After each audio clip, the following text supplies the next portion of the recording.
Fernán Rey, muchísimas gracias por estar hoy con nosotros y te escuchamos.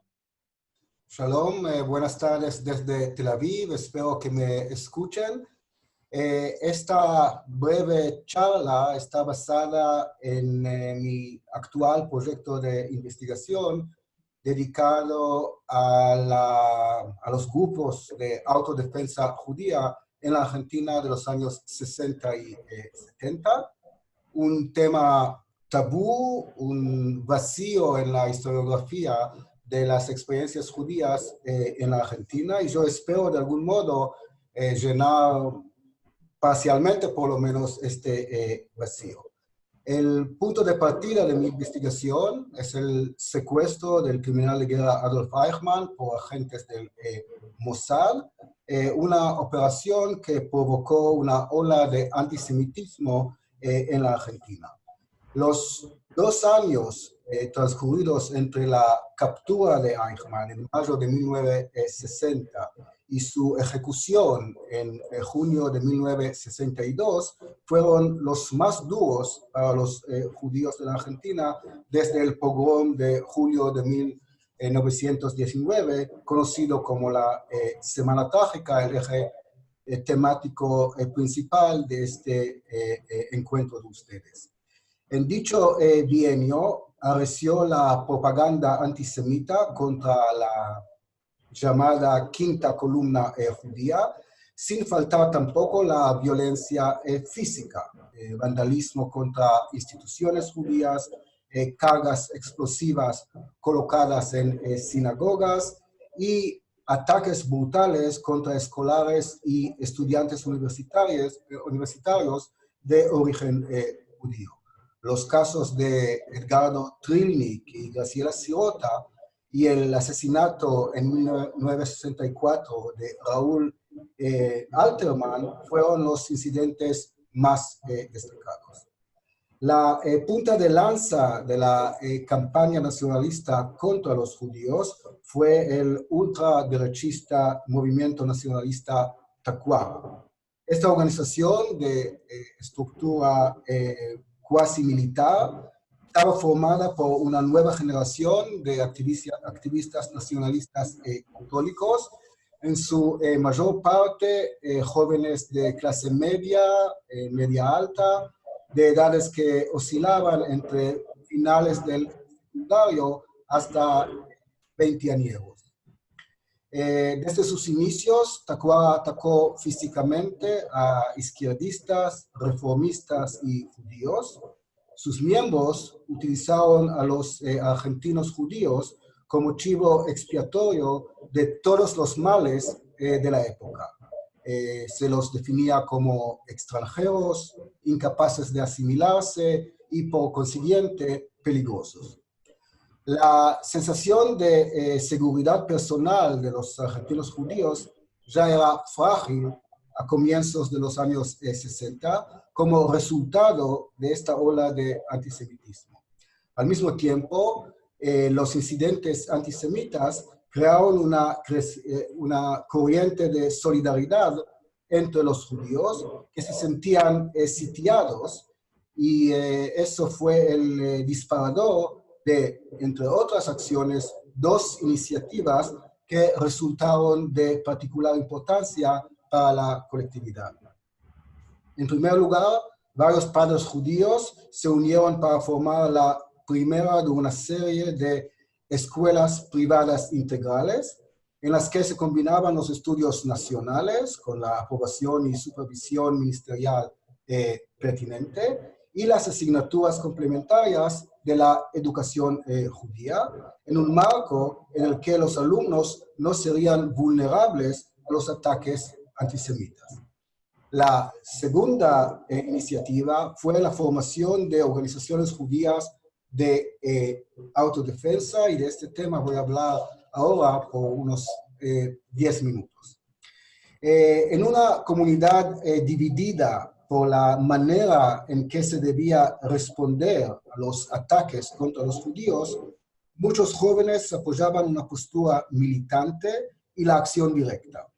Se burlaban de aquellos que pretendían que no había problema alguno, o que temían que la protesta pública terminara atrayendo la atención negativa hacia la comunidad, con su consiguiente expansión del flagelo antisemita.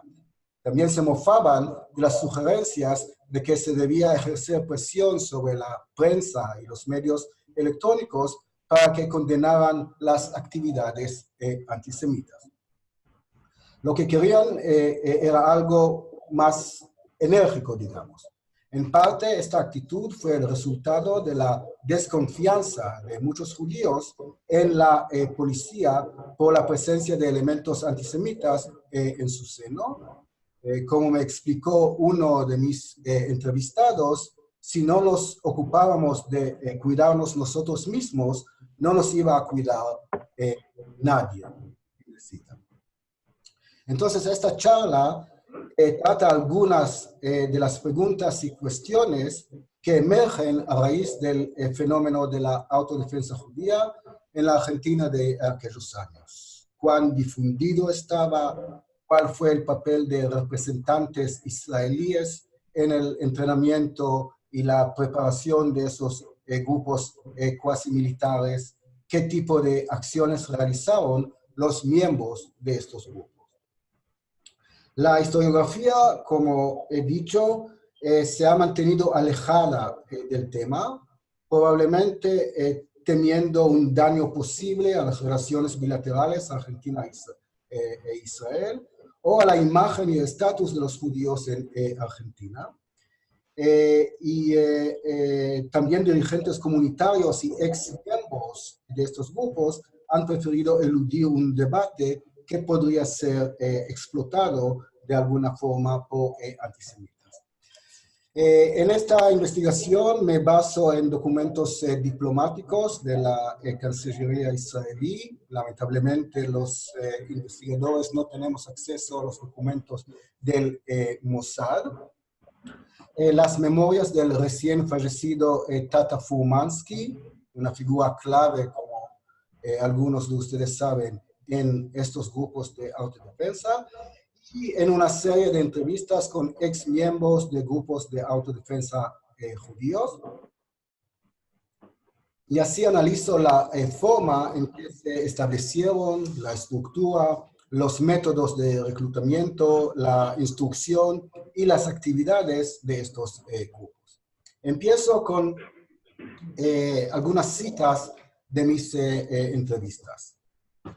Una vez incendiamos la imprenta donde iba a imprimirse el primer número de una revista antisionista y antisemita de la Liga Árabe, auspiciada por su representante para Sudamérica, Hussein Triki. Así me contó con orgullo uno de los participantes en una reunión que mantuve en Buenos Aires en julio de 2014 con veteranos de la autodefensa judía en Argentina. Organizamos una manifestación frente a la embajada siria a raíz de la guerra de los 6 días, añadió otro participante. ¿Conoces a este político que ha jugado un papel tan importante en la última década?, me preguntó un tercero. En su juventud pertenecía a grupos de extrema derecha y una vez casi le rompimos la cabeza. Fin de cita. En este contexto, el llamado Irgun puede ser visto como una organización híbrida y violenta que organizó un sector étnico nacido en la Argentina que pretendía mejorar su estatus en el país y en forma simultánea fortalecer su compromiso con la madre patria real o imaginada en la tierra de Israel. Para enfatizar su identidad étnica como argentinos de origen judío, así como sus lazos con la madre patria Israel, todos los participantes utilizaban vocablos hebreos al describir la organización y los cargos que ocupaban en ella. Estas palabras aparecen según la transcripción al español. Irgun, organización, bitajón, seguridad, mate, centro de operaciones, madrij, instructor, mefaked, comandante, etcétera, etcétera, etcétera. En la década de 1970, el nombre habitual utilizado para referirse al Irgun fue Hamisgeret, el marco. La organización de autodefensa tuvo, en primer lugar, un importante significado psicológico y moral. Fue parte de un esfuerzo por modificar el estereotipo tradicional del judío como víctima pasiva y enviar un mensaje claro a los matones de la extrema derecha de que no podrían dañar a los miembros de la colectividad sin pagar por ello un precio, aun cuando actuasen bajo gobiernos indulgentes. Las acciones de autodefensa fueron otra forma de mostrar también la masculinidad de los jóvenes judíos y fortalecer las actitudes sionistas entre ellos y, en cierto modo, también de alentar su emigración a Israel. En este contexto, la temática y las imágenes del Holocausto, y en forma particular del levantamiento del gueto de Varsovia, también fueron utilizados para inspirar el compromiso político entre estos jóvenes. Criticando lo que veían como la pasividad trágica de los judíos durante la Shoah, los jóvenes miembros del Irgun estaban diciendo, de hecho, nunca más. A comienzos de los 60, el nuevo Irgun, apoyado por Israel en forma discreta pero masiva, estaba listo para suplir la necesidad de muchos jóvenes argentinos judíos que buscaban formas de combatir al antisemitismo.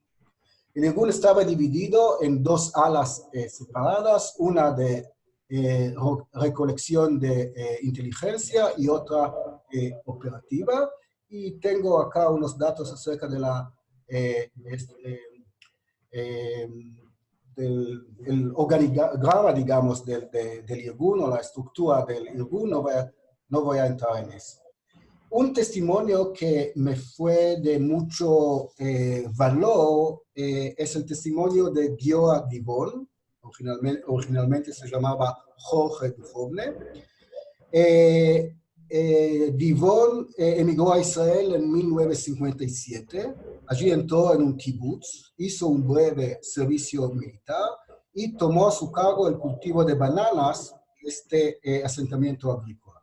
A raíz del secuestro de Adolf Eichmann y de la ola de antisemitismo que acompañó al mismo, fue llamado con urgencia para volver a Argentina con el fin de ayudar a la comunidad judía a prepararse frente al, entre comillas, gran peligro que aparecía en el horizonte. En su kibutz, Jukuk, no querían dejarlo viajar, pero en una reunión especial, a la cual Divon no estuvo invitado, Tzivia Lubetkin, una de los líderes de la resistencia judía en el gueto de Varsovia, fue invitada al kibutz y pronunció un emotivo discurso acerca de la posibilidad de un nuevo holocausto en la Argentina. Obviamente, los miembros del kibutz quedaron convencidos de la necesidad del viaje de Divon a la Argentina. En la Argentina está en contacto con la embajada, con el embajador Yosef Amidar, y junto con Miguel Mogilevsky y otras dos personas crean un nuevo, digamos, cuerpo de inteligencia para los grupos de autodefensa.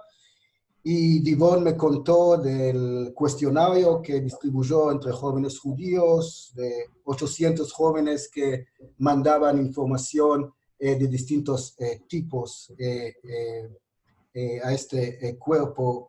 Y esta información podía venir de forma espontánea por parte de los jóvenes o a través de tareas concretas que Divon les encargaba para estudiar los focos de antisemitismo existentes en la sociedad argentina y mantenerse en alerta respecto de ellos. Algunos fueron infiltrados en organizaciones de extrema derecha. Uno de mis informantes, miembro de la Hativá Mordechai Anilevich, entró en el Irgun en 1967. Durante un encuentro en un café porteño, se le preguntó si estaba interesado en defender a la comunidad. Atendiéndonos a sus palabras, esta propuesta apelaba a su, entre comillas, inclinación romántica hacia la violencia, el uso de armas, la actividad clandestina y la defensa, más que a su identidad étnica. Este hombre vincula su decisión de sumarse al Irgun a la atmósfera de los años 60 en la Argentina, la cultura juvenil imperante y la creciente legitimización que tenía el uso de la fuerza para obtener objetivos políticos. En ese sentido, los grupos de autodefensa judíos efectivamente deben ser vistos en el contexto más amplio, tanto de una creciente legitimación del uso de la violencia con fines políticos, como de la cultura juvenil que se estaba desarrollando en la Argentina de los años 60. Puedo mencionar algunos incidentes violentos en el que estaban involucrados los muchachos del Irgun, un incidente de mediados del 62 con un policía herido de gravedad y dos de los muchachos judíos que sufrieron heridas leves. 7 de ellos fueron detenidos, entre ellos el que disparó contra el policía. El abogado Bernardo Beiderman consiguió la liberación del joven hasta que se iniciara el juicio y la embajada israelí se encargó de trasladarlo de inmediato a Israel. Hubo otros casos de integrantes del Irgun que fueron detenidos por estar en situaciones sospechosas, entre comillas, y las autoridades los asociaban con alguna actividad subversiva, pero siempre se liberaron pronto y nunca se los torturaban. Aparte de los grupos que actuaban en Buenos Aires, también en las provincias del interior hubo otros grupos con una conexión débil con el liderazgo capitalino. Entre los diversos sitios en Argentina en que se hacían los cursos de entrenamiento, destacaba Macabilandia en las sierras de la provincia de Córdoba. Los orígenes de Macabilandia se remontan a fines de los años 30, principios de los 40. Ana, te quedan 5 minutos. 5 minutos, me parece muy bien. Allí, en los años 40, Adolfo Mogilevsky logró recaudar los fondos necesarios para adquirir el terreno con el fin de establecer allí un campo de entrenamiento para los muchachos del club Maccabi. Y con el tiempo se hicieron más y más cursos en este lugar. Para concluir, voy a decir lo siguiente. La organización de autodefensa judía en la Argentina de los 60 fue un fenómeno particular, pero no único. Hubo en los años 50 y 60 varios intentos de entrenar y capacitar a jóvenes judíos en distintos países de Occidente y del mundo árabe para defender las sinagogas y centros comunitarios, pero en ningún caso estos intentos resultaron en una organización tan ordenada, jerárquica y piramidal y de tan larga duración como en la Argentina. En el caso de América Latina se hicieron esfuerzos para exportar, entre comillas, el modelo argentino a otros países del continente, por ejemplo al Uruguay, Chile, Venezuela y México, con distintos grados de éxito.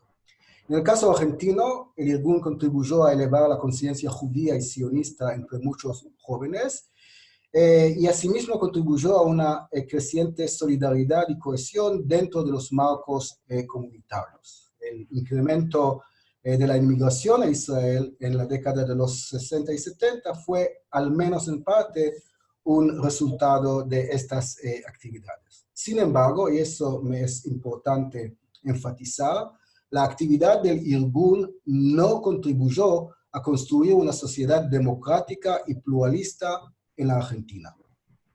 Había otras formas de luchar para crear una nación abierta, tolerante, inclusiva y justa. Se podría también argumentar que el Irgun fue un reflejo en cierta medida a Taqwa y sus actividades. La organización de autodefensa fue creada para contrarrestar la campaña antisemita de los nacionalistas, pero en ambas organizaciones la mayor parte de sus militantes eran adolescentes al final de su segunda o a lo sumo comienzos de la tercera década de vida, y en ambos casos el uso de la violencia para promover objetivos políticos, para mejorar el estatus de un grupo determinado y demostrar su masculinidad, era considerado como algo legítimo.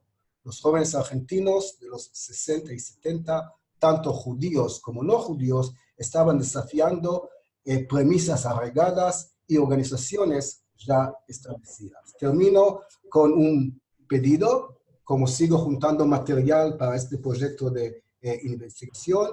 Si uno de ustedes tiene información adicional, desde ya agradezco su asistencia. Muchas gracias.